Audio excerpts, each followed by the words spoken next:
এই মুহূৰ্তত জনাইছো এটি ব্ৰেকিং নিউজ। ভাৰতীয় সেনাৰ কেম্পত ভয়ংকৰ আক্ৰমণ আলফা স্বাধীনৰ। ভাৰতীয় সেনাৰ 3গৰাকী জোৱান আহত। এই মুহূৰ্তৰ খবৰ জনাইছো এটি ডাঙৰ খবৰ। ভাৰতীয় সেনাৰ কেম্পত ভয়ংকৰ আক্ৰমণ কৰিছে আলফা স্বাধীনে। কাকপথাৰ ভাৰতীয় সেনা ছাউনীত ভয়ংকৰ আক্ৰমণৰ ঘটনাৰ খবৰ আহি পৰিছে আৰু সেনা শিবিৰলৈ লক্ষ্য কৰি 3-4টা RGP নিক্ষেপ কৰা হৈছে। লগতে প্ৰায় আধা ঘণ্টা ধৰি গুলী চালনাৰ খবৰ আহি পৰিছে আৰু ঘটনাত ভাৰতীয় সেনাৰ 3গৰাকী জোৱান আহত হৈছে আৰু নিশা প্ৰায় 12:30 সংঘটিত হয় এই আক্ৰমণৰ ঘটনা। আলফা স্বাধীনে ব্যৱহাৰ কৰা ট্ৰাক উদ্ধাৰ কৰা হৈছে আৰু অসম অৰুণাচল সীমান্তৰ টেঙাপানীঘাটত উদ্ধাৰ হৈছে ট্ৰাকখন। সেনাবাহিনীৰ আক্ৰমণৰ পিছতে ব্যাপক অভিযান আৰম্ভ হৈছে। কাকপথাৰ ভাৰতীয় সেনা ছাউনীত ভয়ংকৰ আক্ৰমণ। এই মুহূৰ্তৰ খবৰ জনাইছো ডাঙৰ খবৰ। ভাৰতীয় সেনাৰ কেম্পত ভয়ংকৰ আক্ৰমণ আলফা স্বাধীনৰ। এই মুহূৰ্তত জনাইছো আৰু এটি ব্ৰেকিং নিউজ। আজিৰে পৰা কাৰাগাৰৰ আলহী হ'ব শেখৰজ্যোতি গোস্বামী আৰু অমৃতপ্ৰভা মহন্ত। গুৱাহাটী কেন্দ্ৰীয় কাৰাগাৰ নে বাক্সা জিলা কাৰাগাৰ, নেক্সট ঠিকনা কি? এই মুহূৰ্তৰ খবৰ জনাইছো সমগ্ৰ ৰাজ্যবাসীক। আজিৰে পৰা কাৰাগাৰৰ আলহী হ'ব অমৃতপ্ৰভা আৰু শেখৰজ্যোতি গোস্বামী। খন্তেক পিছতে আদালতত হাজিৰ কৰোৱা হ'ব শেখৰজ্যোতি গোস্বামী আৰু অমৃতপ্ৰভা মহন্ত। বিগত 14 দিনে CIDৰ জিম্মাত আছিল অমৃতপ্ৰভা মহন্ত আৰু শেখৰজ্যোতি গোস্বামী। কি হ'ব শেখৰজ্যোতি গোস্বামী আৰু অমৃতপ্ৰভাৰ পৰৱৰ্তী ঠিকনা, তাক লৈ এতিয়া সৰ্বত্ৰে প্ৰশ্ন উঠিছে। কোনখন জেলৰ ভাত খাব লাগিব শেখৰজ্যোতি গোস্বামী আৰু অমৃতপ্ৰভাই? গুৱাহাটী কেন্দ্ৰীয় কাৰাগাৰ নে বাক্সা জিলা কাৰাগাৰ? আপুনি কোনখন জেলৰ আলহী হোৱাটো বিচাৰে? দুই অভিযুক্তক জনাওক আমাৰ কমেণ্ট বক্সত। ন্যায়িক জিম্মালৈ প্ৰেৰণ কৰা হ'ব অমৃতপ্ৰভা মহন্ত আৰু শেখৰজ্যোতি গোস্বামীক আৰু আজিৰে পৰা কাৰাগাৰৰ আলহী হ'ব অমৃতপ্ৰভা মহন্ত আৰু শেখৰজ্যোতি গোস্বামী। এই মুহূৰ্তৰ খবৰ জনাইছো আজিৰে পৰা কাৰাগাৰৰ আলহী হ'বলৈ গৈ আছে অমৃতপ্ৰভা মহন্ত আৰু শেখৰজ্যোতি গোস্বামী। খন্তেক পিছতে আদালতত হাজিৰ কৰা হ'ব শেখৰজ্যোতি গোস্বামী আৰু অমৃতপ্ৰভাক আৰু বিগত 14 দিনে CIDৰ জিম্মাত আছিল অমৃতপ্ৰভা আৰু শেখৰজ্যোতি গোস্বামী। আহিছো পৰৱৰ্তী খবৰৰ মাজলৈ। ৰাজ্যবাসীৰ বাবে আৰু এটি ডাঙৰ খবৰ। আজি জুবিন ক্ষেত্ৰলৈ আহিব বিৰোধী দলপতি ৰাহুল গান্ধী। সাক্ষাৎ কৰিব জুবিন গাৰ্গৰ পত্নী গৰিমা গাৰ্গকো। এই মুহূৰ্তৰ খবৰ জনাইছো আজি অসমলৈ আহিব ৰাহুল গান্ধী। জুবিন ক্ষেত্ৰত শ্ৰদ্ধাঞ্জলি কাৰ্যসূচী ৰাহুল গান্ধীৰ। কি কাৰ্যসূচীত অংশ ল'ব ৰাহুল গান্ধীয়ে সবিশেষ জনাইছো।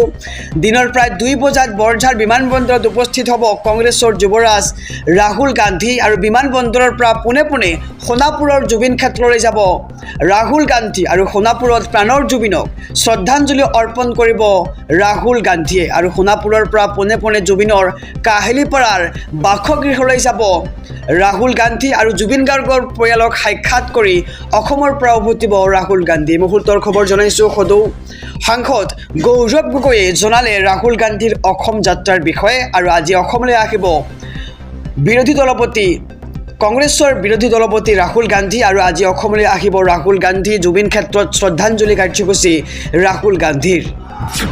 আহিছো আন এক খবৰৰ মাজলৈ। ৰাজনৈতিক প্ৰেক্ষাপটৰ এটি ডাঙৰ খবৰ। সম্প্ৰসাৰণ হ'ব হিমন্ত বিশ্ব শৰ্মাৰ মন্ত্ৰীসভা। এই মুহূৰ্তৰ খবৰ জনাইছো শনিবাৰে অসম মন্ত্ৰীসভাৰ হাল সলনিৰ সম্ভাৱনা। BPFৰ এজন বিধায়ক অন্তৰ্ভুক্ত হ'ব পাৰে অসম মন্ত্ৰীসভাত আৰু বৰ্তমানেও মুখ্যমন্ত্ৰীসহ মন্ত্ৰীসভাত আছে 18জন কেবিনেট মন্ত্ৰী আৰু 19জনলৈ বৃদ্ধি পাব হিমন্ত বিশ্ব শৰ্মাৰ কেবিনেট। চৰ্চাত মাজবাটৰ BPFৰ বিধায়ক চৰণ বড়োৰ নাম আহি পৰিছে আৰু কেইবাগৰাকী মন্ত্ৰীৰ দপ্তৰ হাল সলনি হোৱাৰ সম্ভাৱনা। সম্প্ৰসাৰণ হ'ব হিমন্ত বিশ্ব শৰ্মাৰ মন্ত্ৰীসভা। শনিবাৰে অসম মন্ত্ৰীসভাৰ হাল সলনি হোৱাৰ সম্ভাৱনা। BPFৰ এজন বিধায়ক অন্তৰ্ভুক্ত হ'ব পাৰে অসম মন্ত্ৰীসভাত আৰু বৰ্তমানেও মুখ্যমন্ত্ৰীসহ মন্ত্ৰীসভাত আছে 18জন কেবিনেট মন্ত্ৰী আৰু 19জনলৈ বৃদ্ধি পাব পাৰে হিমন্ত বিশ্ব শৰ্মাৰ কেবিনেট। আহিছো আন এক খবৰৰ মাজলৈ। ৰাজ্যবাসীৰ বাবে আৰু এটি ডাঙৰ খবৰ। উই ৱান্ট জাষ্টিছ। সকলোৱে কেৱল জুবিন গাৰ্গৰ ন্যায় বিচাৰিছে। সকলোৱে কেৱল নিজৰ ছ'চিয়েল মিডিয়াত ব্যৱহাৰ কৰিছে #JusticeForJubin Garg আৰু আপোনালোকেও জুবিন গাৰ্গৰ ন্যায়ৰ বাবে এইখন ভিডিঅ'ৰ কমেণ্ট বক্সত লিখক #JusticeForJubin Garg।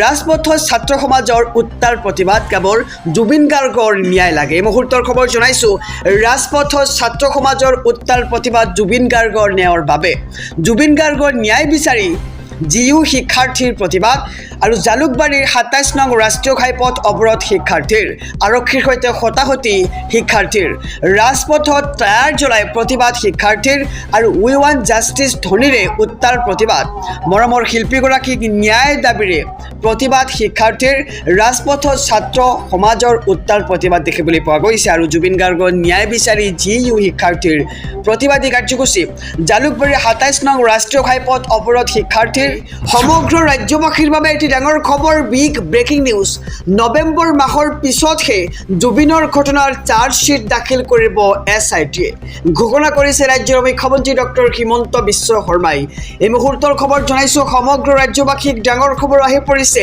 ফাষ্ট ট্ৰেক আদালতৰ জৰিয়তে জুবিনৰ ঘটনাৰ বিচাৰ কৰা হ'ব নৱেম্বৰৰ পিছত নহলে ডিচেম্বৰৰ প্ৰথম সপ্তাহতেই দাখিল কৰিব জুবিন গাৰ্গৰ বিশেষ চাৰ্জশ্বিটখন আৰু ন্যায় প্ৰক্ৰিয়া ক্ষীপ্ৰতৰ কৰাৰ বাবে নিয়োগ কৰা হ'ব বিশেষ অধিবক্তা হিয়াৰ আমটো জুবিন গাৰ্গে ন্যায় পাবই আৰু বাক্সাত এনেধৰণৰ ঘটনা সংঘটিত কৰা কেইজন জুবিনৰ অনুৰাগী নাছিল বুলি মন্তব্য কৰিছে ৰাজ্যৰ মুখ্যমন্ত্ৰীগৰাকীয়ে জুবিনৰ ঘটনা সন্দৰ্ভত পুনৰ ডাঙৰ মন্তব্য ৰাজ্যৰ মুখ্যমন্ত্ৰীগৰাকীৰ ফাষ্ট ট্ৰেক আদালতৰ জৰিয়তে জুবিন গাৰ্গৰ ঘটনাৰ বিচাৰ কৰা হ'ব আৰু নৱেম্বৰৰ পিছত নহলে ডিচেম্বৰৰ প্ৰথম সপ্তাহতেই দাখিল কৰিব জুবিন গাৰ্গৰ বিশেষ চাৰ্জশ্বিট আৰু ন্যায় প্ৰক্ৰিয়া ক্ষীপ্ৰতৰ কৰাৰ বাবে নিয়োগ কৰা হ'ব বিশেষ অধিবক্তা সমগ্ৰ ৰাজ্যবাসীৰ বাবে এটি ডাঙৰ খবৰ বিগ ব্ৰেকিং নিউজ আহি গ'ল গ্ৰীণ ছিগনেল জুবিন গাৰ্গৰ ঘটনাৰ তদন্তৰ বাবে ছিংগাপুৰলৈ